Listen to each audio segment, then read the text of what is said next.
véritable concept, c'est de sensibiliser les professionnels dans un premier temps, professionnels du tatouage, sur un point précis, qui est une région, un village, j'oserais dire mon village, de façon à ce qu'on puisse travailler sur la rencontre de deux familles, celle qu'on pourrait définir comme étant plus rurale et celle qui s'inscrit dans le street art et qui pourrait donc se résumer par un monde plus citadin. Tu vois.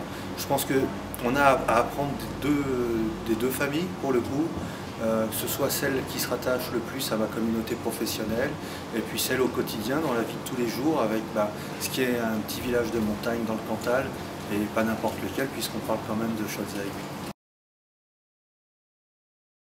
Alors déjà pour toujours parler de la communauté professionnelle et ce qui peut sensibiliser vraiment je dirais les fans de tatouage, c'est les célébrités, c'est-à-dire qu'on parle quand même de certains des plus grands tatoueurs au monde, ce qui est quand même pas rien.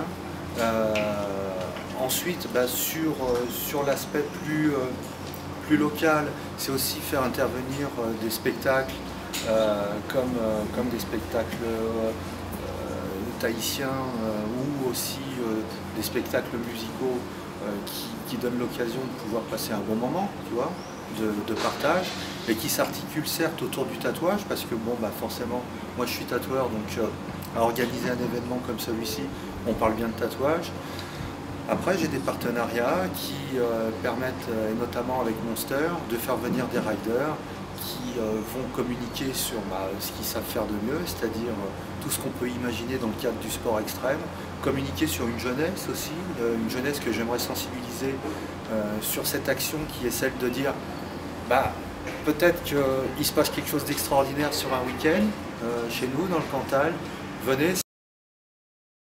Il faut prendre le temps de découvrir aussi les artistes dont on parle moins dans la presse spécialisée, qui sont aussi très très bons, qui ont une véritable sensibilité, parce qu'on parle d'art et d'expression par un support qui certes est celui du tatouage, donc différent pour le commun des mortels, quoiqu'on en parle quand même beaucoup dans les médias aujourd'hui et qu'on voit beaucoup de gens tatoués à la télé, les artistes, les chanteurs, etc. À noter quand même que depuis quelques années, par l'émergence des réalisations faites autour des multimédias, l'outil Photoshop, on a pu voir des images qui n'existaient pas jusqu'alors et qu'on arrive très facilement, entre guillemets, mais facilement à reproduire dans la peau. Donc là, il y a quand même une autre imagerie du tatouage qui voit le jour, tout doucement, où on est dans le graphisme pur, quoi. Ce qui est presque paradoxal parce qu'on pourrait faire l'assimilation avec un objet de communication. Et ça serait intéressant pour le futur d'en parler, de développer autour. Et je pense que là, il y a une vraie richesse de ce côté-là à découvrir et à suivre. Il y a des artistes comme Xol ou Loïc Lavenu qui sont vraiment stupéfiants, quoi. Ça mérite le détour. Effectivement, deux façons de communiquer sur le concept qui se rattachent dans un premier temps sur l'image du tatouage. Quelle est-elle aujourd'hui? Est-ce qu'on peut vraiment parler d'un courant artistique, d'école, de style? On l'avait abordé tout à l'heure.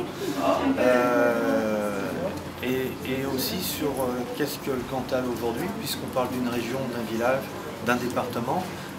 Qu'est-ce qu'on y trouve? Et je te dirais que parfois le Cantal peut aussi souffrir d'une certaine forme d'a priori sur des clichés qui peuvent faire penser que ça n'a pas bougé depuis le siècle d'avant. Donc oui, deux axes de communication qui en fin de compte trouvent essence au même endroit. Les a priori qu'il est peut-être bon à un moment de dire oui, bon, alors le tatouage c'était peut-être les loubards, c'était peut-être les marginaux de toutes sortes. Bon, le Cantal, c'est pas non plus les clichés qu'on peut s'en faire de la France profonde. Tout évolue, que ce soit le tatouage ou certaines zones liées à la ruralité.